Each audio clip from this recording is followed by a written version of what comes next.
Madalas nating marinig sa mga kaibayo natin sa pananampalataya yung pamamaratang patungkol sa salitang kulto. Ngayon alamin natin ang katotohanan. Saan nga ba nagmula ang ilan sa tradisyon ng Iglesia Katolika? Totoo nga bang sila ay tunay na Kristiyano o makapagano? Pakinggan ninyo ang aklat ni Lahey na pinamagatang Revelation sa pahina 231 hanggang 230. O Babylonia, ay itinayo ni Nimrod. Genesis 18 hanggang 10. Tuloy. Ito ang sentro ng unang dakilang pagtalikod. Natatandaan ba ninyo yung Torre ni Babel? Yung Torre ni Babel ay itinayo ng lahi ni Nue. Patay na si Nue nun. Ang utos ng Diyos sa lahi ni Nue ay kinakailangan sila ay kumalat sa buong sanglibutan. Pero yung lahi ni Nue ay ayaw. At sapagkat meron silang eksperyensya sa Diyos na nililipol niya ang mga sumasalangsang sa Kanya sa pamamagitan ng baha. Kaya inisip ng lahi ni Nue na baka sila uli bahain ng Diyos. Kaya ang ginawa nila ay nagtayo sila ng isang tore na ang plano nila ay paabutin hanggang sa langit. Siguro iniisip ng lahi ni Nue, kung babaha, at tayo naroon sa tore, nakarating tayo sa langit, at bumaha hanggang langit, pati ang Diyos ay mababaha. Yun po ang kapilyuhan ng lahi ni Nue. Ang sabi ng binabasa natin ngayon ay sentro ng unang dakilang pagtalikod. Ang kauna-unahang pagtalikod sa Diyos ay ginanap ng mga tao na nagtayo ng Tore ni Babel na siyang pinanggalingan ng salitang Babylonia. Ano ho, naisagawa noong Babel o Babylonia ang pagtalikod noong una. Pakinggan ninyo at itutuloy natin. Dito, ang kulto ng Babylonia ay naimbento. Isang sistema na nag-aangkin sa pinakamataas na karunungan at sa pagsisiwalat ng mga pinakabanal na lihim.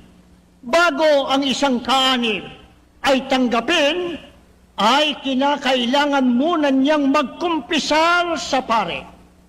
Ang pare sa gayon ay nailalagay siya sa kapangyarihan nito. Yan po ay ginagawa ng unang Babylonia na siyang sistema ng unang pagtalikod. Pero sino ho nagmana niyang sistemang yan na papagkumpisalin ng mga tao sa mga pare nila? Ituloy mo. Ito ang sikreto ng kapangyarihan ng mga pare ng Iglesia Katolika Romana ngayon. Sa makatwid ang nagsasagawa ho ng unang kulto ng Babylonia na magkumpisal ang mga miyembro para mahawakan sila sa kapangyarihan ng mga pinagkukumpisalan nilang mga pare ay isinasagawa ngayon ng mga pare ng Iglesia Katolika Apostolika Romana. Ang itinatanong ko, paano napasalin sa Iglesia Katolika ang sistemang ito ng kulto ng matandang Babylonia na siyang nagsagawa ng unang pagtalikod? Ituloy natin. Sa gayon, ang unang emperador Romano ang naging pinuno ng pagkaparing Babylonia at ang Roma ang kahalili ng Babylonia. Ang emperador ng Roma ay nagpatuloy sa paggamit sa katungkulan ng pinakamataas na pontipice hanggang 376 AD ng si Emperador Graciano. Sa mga kadahilan ng Kristiyano ay tinanggihan ito. Tuloy. Ang obispo ng Iglesia Katolika sa Roma, si Damascus, ang siyang nahalal sa posisyon. Siya ay obispo na ng may 12 taon. Ginawang obispo noong 366 AD sa pamamagitan ng impluensya ng mga monghe ng Mount Carmel, isang paaralan ng relihiyon na taga-Babylonia na unang itinatag ng mga pare ni Jezebel. Pakinggan niyo kasunod. Kaya noong 378 AD, ang pinuno ng Orde ng Babylonia ay naging pinuno ng Iglesia Romana. Nasalin. Primero ho ay nasalin muna sa mga emperador ng Roma. Pero mayroong isang emperador, si Graciano, ayaw nang tanggapin yung pagiging mataas na pontipice ng kulto ng Babylonia. Sino ho ang pinagsalinan obispo ng Iglesia Katolika na si Damasco. Kaya noong 378, ang pinuno ng Orden ng Babylonia ay napasalin sa pinuno ng Iglesia Romana. Ano ho nangyari? Tuloy mo. Sa ganito, ay pinag-isa ni Satanas Sino? ang Roma at Babylonia sa isang sistemang pangrelihiyon. Yun hong relihiyong pagano ng Babylonia at saka ng Roma, napuntang lahat sa Iglesia Romana at naging kanyang sistema. Ano ang ibinunga sa Iglesia Katolika? Anong nakita sa Iglesia Katolika nang masalin sa kanya ang kulto ng Babylonia na kanyang minana sa mga emperador ng Roma? Eto na. Pagkatapos na si Damascus ay ginawang pinakamataas na pontipice o papa, Ayan. ang ritos ng Babylonia ay nagsimulang lumitaw sa harapan. Ang pagsamba kay Birhen Maria Ayan po ang isa. ay sinimula noong 381 AD. Tuloy.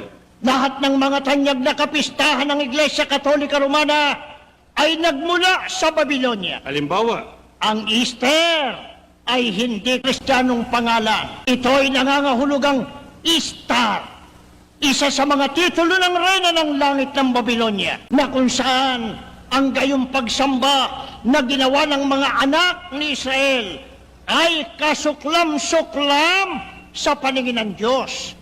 Ang batas ukol sa pag-aalaala ng Easter at ng Kwaresma ay ibinigay noong 519 AD. Ang Rosaryo ay nagmula sa pagano. hindi ho ba mga gawain ng Iglesia Katolika yan? Tuloy pa. Walang kautusan sa mga salita ng Diyos para sa paggamit ng tanda ng krus. Saan ang galing yan?